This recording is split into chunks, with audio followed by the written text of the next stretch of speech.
सो hey guys, आज हम बात करने वाले हैं 2017 में आई एक काफी बेहतरीन हॉरर मूवी पर जिसका नाम है स्टिकमैन। इस मूवी को डायरेक्ट किया है शेल्डन विल्सन ने।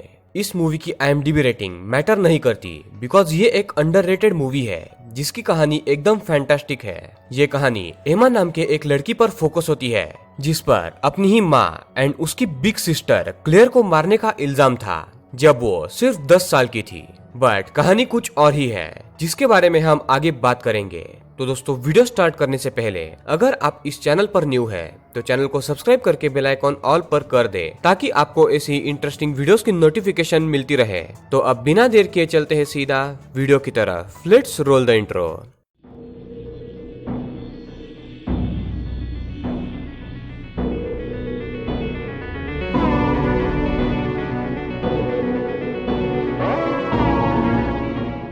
मूवी के शुरुआत में हम एमा नाम के एक लड़की को देखते हैं जो एक बस में बैठी हुई थी और कहीं जा रही थी। सडनली उसका बस स्टॉप मिस हो जाता है तो वो बस ड्राइवर को बस रोकने बोल के उतरने के लिए दरवाजा खोलने बोलती है, पर ड्राइवर दरवाजा नहीं खोलता और सडनली उस बस में स्टिकमैन नाम का एक मॉन्स्टर हमला कर देता है जो सबको मारने लगता है। पर असल में ये एक सपना था एंड हम एमा को मेंटल हॉस्पिटल में देख पाते हैं जिसे बचपन से ही एक मॉन्स्टर जिसका नाम स्टिकमैन था उसके सपने आते थे। मेंटल हॉस्पिटल में एक नया डॉक्टर आया हुआ था तो वो एमा को अपने केबिन में ले जाके उसकी हिस्ट्री पूछता है कि असल में उसके साथ क्या क्या हुआ था। एमा बोलती है कि तुम पुराने डॉक्टर से पूछो जो यहाँ पर पहले काम करती थी, उसे सब पता है। तो न्यू डॉक्टर उसे उसके बारे में बताने को फोर्स करता है और एमा बोलती है कि असल में जब वो 10 साल की थी तब उसकी बहन क्लेयर को स्टिकमैन नाम के एक मॉन्स्टर के सपने आते थे। एक रात उसकी बहन सपने में ही रियलिटी को इमेजिन करने लगी और उसकी बहन ने उसकी ही मॉम को पहले जान से मार दिया और फिर उसने खुदकुशी कर ली। उस समय एमा सिर्फ 10 साल की थी। जब एमा अपनी बहन की लाश के पास गई तो उसके हाथ में एक कागज था जिसमें स्टिकमैन से रिलेटेड एक पोएम लिखी हुई थी और उसे एमा जोर से पढ़ लेती है, जिसके बाद से वो स्टिकमैन जो उसकी बहन के पीछे था वो एमा के पीछे पड़ गया। पुलिस को लगा कि एमा ने ही अपनी मॉम एंड बहन को मारा होगा, इसलिए उसे पागल समझकर उसे मेंटल हॉस्पिटल में लाया गया और उसे यहाँ पर अब 6 साल हो गए हैं। ये कहानी सब कुछ सुन के डॉक्टर एमा को पहले चिल्लाने के लिए एंड शांति भंग करने के लिए सोलिटरी कन्फाइनमेंट में डाल देता है। अब एमा का कहना था कि उसे उस स्टिकमैन से बचने के लिए रोज उसकी ड्राइंग बनानी पड़ती है, नहीं तो स्टिकमैन सपने में आके उसे मारने की कोशिश करता है। पर ऑब्वियसली डॉक्टर को इस पर यकीन नहीं होता। अब ड्राइंग नहीं बनाई इसलिए सच में अकेली एमा को स्टिकमैन के सपने आने लगते हैं जिसमें वो उसे मारने वाला था। एमा उठ के अपने ही हाथ को काट के अपने ही खून से दीवार पे एक स्टिकमैन का फिगर बनाती है, तब उसे सपना आना बंद हो जाता है। ऐसे ही 1 साल और मेंटल हॉस्पिटल में बिताने के बाद डॉक्टर जो है वो अब एमा को मेंटल हॉस्पिटल से बाहर निकालना चाहता था ताकि एमा अपनी न्यू जिंदगी स्टार्ट कर सके बिकॉज अब वो 17 साल की हो गई थी। एमा को ओनली गर्ल्स हाउस में भेजा जाता है जहाँ की हेड थी मिस हिल्स और वहाँ पर सबकी केयर करने के लिए एक केयर टेकर भी थी जो इस ओनली गर्ल्स हाउस में जो 5 लड़कियाँ थी उन्हें संभालती थी और अब एमा भी इनमें शामिल होने वाली थी। यहाँ जो लड़कियाँ थी उनके भी पास्ट में कुछ न कुछ इंसिडेंट्स थे जो इतने भयानक थे कि उन्हें यहाँ पर लाया गया था। एमा के यहाँ पर आते ही सबसे पहले उसका सामना लियो नाम के एक लड़की से होता है जो कार थीफ फैमिली से बिलोंग करती थी। वो एमा को देख के खुश नहीं लग रही थी। अल्सो पेज नाम के एक और लड़की से एमा की दोस्ती हो जाती है और भी इस घर में 3-4 लड़कियां थी जिनके बारे में हम आगे जानेंगे। लियो को जब ये पता चलता है कि एमा पर 2 खून का इल्जाम है, वो एमा से झगड़ने लगती है और वो घर की हेड मिस हिल्स की भी बात नहीं सुनती और हाथापाई में वो एमा के बैग को गिरा देती है जिसमें से वही पोएम का कागज निकलता है जो एमा को बचपन में अपनी बहन से मिला था। लियो इस पोएम के कागज को उठा लेती है और सबके सामने जोर से पढ़ने लगती है जो कि एक बहुत बड़ी गलती थी। एमा के लाख मना करने के बावजूद लियो ने ये पोएम सबके सामने जोर से पढ़ी थी, इसीलिए अब जो स्टिकमैन सिर्फ एमा के सपने में आता था वो इन रियल लाइफ में आने वाला था सबको मारने के लिए बिकॉज अब कई सारे लोगों को उसे मारना था बिकॉज इतने सारे लोगों ने उसकी कर्स्ड पोएम सुनी थी। एमा बोलती है कि ये तुमने गलत किया, अब बहुत बुरा होने वाला है और ये बोल के वो अपने दिए गए कमरे में चली जाती है।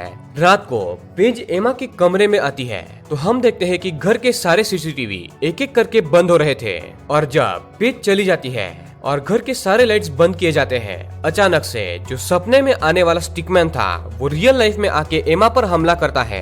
एमा जैसे ही चिल्लाती है सभी लड़कियां, मिस हिल्स एंड एक केयरटेकर वहाँ पर आ जाती है। मिस हिल्स एंड केयरटेकर कमरे का लॉक तोड़ के अंदर आती है तो अंदर अंधेरा था और कोई मिस हिल्स एंड केयरटेकर दोनों को भी जान से मार देता है और वो भी बड़े बेहरी में से। जब लाइट्स ऑन की जाती है तो बाकी लड़कियां देखती है कि कमरे में सिर्फ एमा है तो ल्यू को यकीन हो जाता है कि ये एमा का ही काम है। पर इस बार पेज नाम की जो लड़की थी जिसने भी एमा के कमरे में कुछ अजीब सा मॉन्स्टर देखा था वो बोलती है कि वो जब एमा से मिलने आई थी तो उसने भी किसी बूगी मैन को एमा के पीछे देखा था, तो ये काम शायद उसी का हो सकता है। अल्सो अचानक से कमरे का दरवाजा भी बंद हो जाता है। ये देख सभी लड़कियों को यकीन हो जाता है कि स्टिकमैन सच में है। अल्सो अब सभी डिसाइड करती है कि ये लोग पुलिस को नहीं बुलाएंगे और फिलहाल मिस हिल्स एंड केयरटेकर की लाशों को वो छुपा देंगे। ल्यू, केट एंड टेस ये तीनों भी लड़कियां घर में रुकती है और एमा के साथ एंड्रिया एंड पेज नाम की जो दो लड़कियां थी। ऐसे ये तीनों मिलके एमा ने रिसर्च किए हुए एक बंदे के पास बाहर मिलने के लिए निकलते हैं जिस बंदे को भी स्टिकमैन के पहले सपने आते थे और शायद उस बंदे ने स्टिकमैन से किसी ट्रिक के जरिए छुटकारा पा लिया था और एमा का प्लान था कि वो सब इस ट्रिक के जरिए बच पाएंगी स्टिकमैन से छुटकारा पाके। यहाँ घर में हम ल्यू, केट एंड टेस को देख पाते हैं। टेस एंड ल्यू तो बॉडी को ठिकाने लगा रही थी एंड केट नाम की जो लड़की है वो पीसी पर बैठ के एमा के बैग से कुछ पेपर्स लेके उन पेपर्स में लिखे हुए कुछ नेम्स को सर्च करती है और ये नाम उन लोगों के थे जो स्टिकमैन के जरिए मारे गए थे, वो भी एक बंद कमरे में, और इनकी काफी संख्या थी पर किसी को भी ये पता नहीं था कि ये लोग बंद कमरे में कैसे मरे। ये सब देख के केट को एमा पर पूरा यकीन हो जाता है पर तभी हम स्टिकमैन को देख पाते हैं जो पीसी पर बैठी केट को जान से मार देता है। चिल्लाने की आवाज सुन के जब तक ल्यू एंड टेस वहाँ पर पहुँच पाते केट मर चुकी थी एंड ल्यू एंड टेस को भी यकीन हो जाता है कि असल में एमा जो है वो असली कातिल नहीं है बिकॉज अभी तो वो बाहर गई हुई है। तो ल्यू एंड टेस भी घर के बाहर निकल जाते हैं ताकि वो सेफ रहे। ये दोनों एक कार को चुरा के घर से दूर जाती है पर रास्ते में इन पे स्टिकमैन हमला कर देता है। वो इनकी कार पे चढ़ के इन्हें मारने की कोशिश करता है जिसके चलते कार का एक्सीडेंट हो जाता है और कार रास्ते में काफी बार पलट जाती है। और दूसरी तरफ यहाँ हम एमा, पेज एंड एंड्रिया को देख पाते हैं जो असल में वहाँ पर आए हुए थे जहाँ पर 7 साल तक एमा को रखा गया था यानी कि मेंटल असाइलम में। ये तीनों अंदर असाइलम में चुपके से घुस जाती है पर पूरा असाइलम खाली लग रहा था एज इफ यहाँ पर कुछ हुआ हो। एमा बोलती है कि आज सुबह ही वो यहाँ से निकली थी और अभी रात तक ही यहाँ पर ना जाने क्या हो गया। एमा बोलती है कि वो यहाँ पर जेरेमी नाम के एक लड़की से मिलने के लिए आई है जिस लड़के को भी स्टिकमैन दिखता था और जेरेमी ने एक ऐसी ट्रिक ढूंढ के निकाली थी कि अगर हमने दीवार पर अपने ही खून से बड़ा स्टिकमैन बनाया तो वो हमेशा के लिए कैद हो जाता है। पर ये एक फुल प्रूफ प्लान नहीं था। असल में शहर में कई सारे ऐसे लोग थे जो उस पोएम को पढ़ के स्टिकमैन के चंगुल में फंस गए थे, इसीलिए अगर कोई उसे कैद भी कर दे तो वो किसी के पोएम के पढ़ते ही बाहर आ जा सकता है। देन इन्हें जेरेमी ने बनाया हुआ खून से स्टिकमैन दिखता है जो दीवार पर बनाया गया था और एमा बोलती है कि जैसे ही बेचारे जेरेमी ने अपनी जान से खेल के खून से स्टिकमैन को कैद किया होगा तभी दूसरी तरफ ओनली गर्ल हाउस में ल्यू ने एमा से झगड़ा करके उसके पास से वो कागज लेके वो कर्स्ड पोएम पढ़ी जिसके चलते जेरेमी ने जो कैद किया हुआ स्टिकमैन था वो वापस से बाहर आ गया। अल्सो एमा ये भी बोलती है कि लास्ट ईयर उसने सोलिटरी कन्फाइनमेंट में अपने ही खून से एक छोटा सा स्टिकमैन बनाया था जिसके बाद से उस स्टिकमैन ने उसे कभी भी परेशान नहीं किया। यानी कि अगर अपने ही खून से छोटा स्टिकमैन बनाया जाए तो वो उस बंदे को कभी भी परेशान नहीं करता। तो आज के डेट तक तो स्टिकमैन ने एमा को परेशान नहीं किया था। तो एमा बोलती है कि शायद ये हो सकता है कि किसी ने उसने बनाई हुई सॉलिटरी कन्फाइनमेंट में जो खून वाली ड्राइंग थी वो किसी ने मिटा दी होगी। तो ये चेक करने के लिए एंड्रिया, पेज एंड एमा सॉलिटरी कन्फाइनमेंट की तरफ जाने लगते हैं। तो खिड़की से देख के इन्हें ये पता चलता है कि सॉलिटरी कन्फाइनमेंट में आग लग गई थी जिसके चलते एमा ने बनाई हुई जो स्टिकमैन की ड्राइंग थी वो मिट गई और उस ड्राइंग को मिटाते ही स्टिकमैन जो है वो असली दुनिया में आ गया जो पहले लोगों को सिर्फ सपने में सताता था। ये सब इनका चल ही रहा था कि स्टिकमैन एंड्रिया को मार देता है और उसे भी अपने साथ कहीं पर ले जाता है। देन हम ल्यू एंड टेस को देख पाते हैं जो एक्सीडेंट से बच गए थे। वो लोग एक स्टोर में जाके वहाँ से पेज को कॉल लगाते हैं। पेज बोलती है कि एमा एंड वो असाइलम में छुपे हुए हैं तुम लोग वहाँ से निकलकर हमें बेडफोर्ड ब्रिज पर आके मिलो। वहाँ पर हम 4 सर्वाइवर्स रियूनाइट होके आगे क्या करना है ये डिसाइड करेंगे। ये बोलते ही पेज एंड एमा पर असाइलम में स्टिकमैन हमला कर देता है, पर दोनों भी वहाँ से भागने में कामयाब हो जाती है। पर स्टिकमैन जो था वो अपने विक्टिम्स के बॉडी से निकल सकता था, तो स्टिकमैन सीधा स्टोर में खड़ी हुई लिव एंड टेस पर हमला करता है और टेस के मुंह से निकलने की कोशिश करता है। तो जो स्टोर का मालिक था वो टेस को शॉटगन से मार देता है ताकि स्टिकमैन उसके मुंह से बाहर ना निकल पाए। ये देख के अकेली बची हुई जो लिव थी वो बेडफोर्ड ब्रिज की तरफ आने लगती है एंड यहाँ पर असाइलम से एमा एंड पेज भी निकल चुकी थी। पर होता यह है कि रास्ते में स्टिकमैन पेज को भी जान से मार के अपने साथ ले जाता है, यानी कि यहाँ पर अभी सिर्फ एमा बची थी और दूसरी तरफ सिर्फ लिव एक और कार को चुरा के भागने लगती है और ब्रिज पर आके पहुँचती है, पर उसे भी स्टिकमैन जान से मार देता है। यानी गाइस ओनली गर्ल्स हाउस में रहने वाली जितनी भी सभी लड़कियां थी वो मर चुकी थी एंड अगेन एमा अब अकेली ही सर्वाइवर बची हुई थी। जैसे ही एमा ब्रिज पर आती है स्टिकमैन उसे ढूंढने लगता है, तो एमा भाग के एक बस में चढ़ जाती है और सीधा उतरती है उस घर के पास जिस घर में जेरेमी रहता था। वही जेरेमी जिसे आइडिया था कि स्टिकमैन को कैसे सील करे। जब एमा घर में जाती है उसे सच में जेरेमी वहाँ पर मिल जाता है। जेरेमी बोलता है कि ये जो स्टिकमैन का कर्स है वो उसी के कारण आज तक फैल रहा है। असल में जब वो 9 साल का था तो उसे बेसमेंट में एक बुक मिली थी जिसमें ये पोएम लिखी हुई थी। उसने ये जो कर्स्ड पोएम है ये जोर से पढ़ी और ये जो स्टिकमैन है उसे सताने लगा, उसे मारने की कोशिश करने लगा।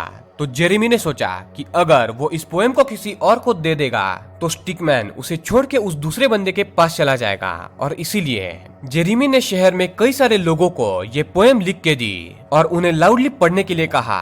और इन लोगों में से एमा की भी एक बहन क्लेयर थी, और जेरेमी के इस एक गलती के चलते कितने सारे घर तबाह हो गए, बिकॉज कई सारे लोगों ने जेरेमी के कहने पर इस पोएम को जोर से पढ़ा और सभी लोग स्टिकमैन के चंगुल में फंस गए और कई लोग मारे भी गए। ये सुन के जेरेमी एंड एमा बेसमेंट में जाते हैं जहाँ पर ये कर्स्ड बुक पड़ी हुई थी जिसमें ये कर्स्ड पोएम थी। ये दोनों उस बुक को जलाने का प्लान करते हैं ताकि ये स्टिकमैन मारा जाए, पर स्टिकमैन वहाँ पर आ जाता है और वो एमा को एंड जेरेमी को मारने की कोशिश करता है। जेरेमी एमा को बेसमेंट से बाहर निकाल के अपने ऊपर एंड बेसमेंट में पेट्रोल डाल देता है एंड उस बुक को लेके अपने आप को आग लगा देता है, जिससे पूरे बेसमेंट में आग लग जाती है। एंड फाइनली जो स्टिकमैन था वो इस आग में जल के मारा जाता है उस बुक के साथ। और जेरेमी जिसे ये गिल्ट था कि उसके कारण ये स्टिकमैन का कर्स फैला और कई सारे लोग मारे गए, इसलिए वो खुशी खुशी अपनी जान दे देता है ताकि ये स्टिकमैन खत्म हो जाए। अब सब कुछ खत्म हो चुका था एंड देन हम कहानी को 10 साल बाद देख पाते हैं जहाँ पर एमा की एक बेटी थी। एमा अपनी बेटी को स्कूल बस में ड्रॉप करने के लिए आती है, तो उसकी बेटी उसे बोलती है कि एक पोएम इंटरनेट पर काफी फेमस हो रही है और उसकी दोस्त ने उसे इस पोएम को पढ़ने के लिए भी कहा है। ये सुन के एमा अपने बेटी से वो पोएम मांगती है। तो गाइस ये वही पोएम थी जिस पोएम को पढ़ के स्टिकमैन वापस से जिंदा हो जाता था। यानी गाइस अब तो ये पोएम इंटरनेट पर फैल गई थी, यानी कि स्टिकमैन को मारना अब इम्पॉसिबल है, बिकॉज एटलीस्ट उस बुक को पास्ट में जला के सील कर दिया गया था। पर ये जो पोएम थी वो अब इंटरनेट पर फैल चुकी थी और इंटरनेट पर इस पोएम को किसी भी तरीके से इरेज नहीं किया जा सकता। यानी स्टिकमैन अभी भी जिंदा है और वो अपने कर्स से आगे भी कई सारे लोगों को जान से मारने वाला है। और इसी के साथ ये मूवी यहाँ पर एंड होती है। तो दोस्तों ये थी स्टिकमैन मूवी की डिटेल एक्सप्लेनेशन। आई होप कि आपको ये पसंद आई होगी। तो दोस्तों इस वीडियो को लाइक करें एंड चैनल को सब्सक्राइब करके बेल आइकॉन ऑल पर कर दें ताकि आपको ऐसी ही इंटरेस्टिंग वीडियोस की नोटिफिकेशन मिलती रहे। तो दोस्तों मिलते हैं ऐसी किसी अगली इंटरेस्टिंग वीडियो में, तब तक के लिए पीस आउट।